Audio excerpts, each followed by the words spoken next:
Halo semua, ayo bikin AI kita sendiri bersama Ngoding AI. Hari ini kita akan membahas konsep data science, machine learning, dan artificial intelligence. Apa itu? Saya sudah bikin contohnya di sini. Di data science itu kita mengenal banyak istilah ya. Ada yang namanya data science, ada yang namanya machine learning, terus ada yang namanya deep learning gitu. Apa sih bedanya dari ketiga ini gitu? Data science itu adalah ilmu yang pelajari tentang data, di mana data itu nanti akan kita gunakan untuk pengetahuan dan informasi. Apa maksudnya? Untuk pengetahuan, artinya kita bisa menambah pengetahuan kita dari suatu data. Untuk informasi, kita bisa mendapatkan satu informasi dari suatu data gitu. Data science itu cukup general ya. Terus ada yang namanya machine learning di sini. Jadi machine learning itu adalah satu model matematika di mana nanti model matematikanya itu kita bisa pakai untuk menganalisis suatu data atau kita pakai untuk menarik sebuah kesimpulan gitu. Nanti kita akan pelajari lebih lengkap.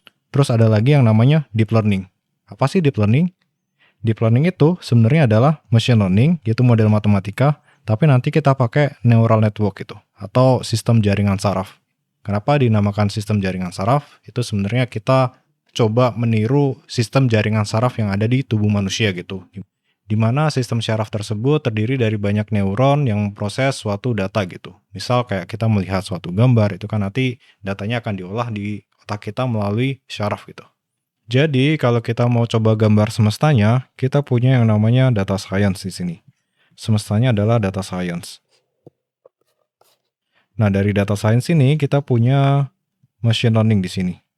Dari machine learning, kita punya deep learning di sini. Terus gimana dengan AI? Kalau menurut pendapat pribadi saya, AI itu ada di sini.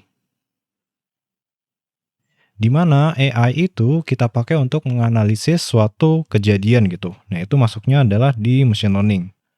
Terus gimana soal LLM atau AI yang teman-teman pakai untuk generate text? Itu biasanya masuknya ke LLM atau Large Language Model atau biasanya disebutnya NLP gitu.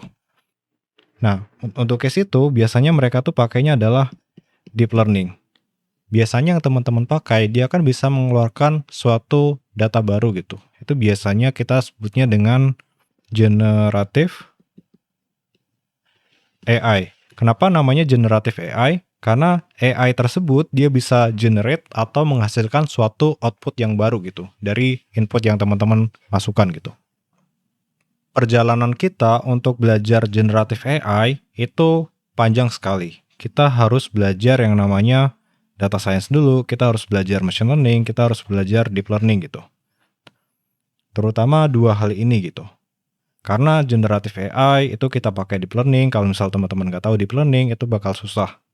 Dan deep learning itu adalah part of machine learning. Jadi teman-teman juga harus tahu gimana machine learning itu bekerja gitu.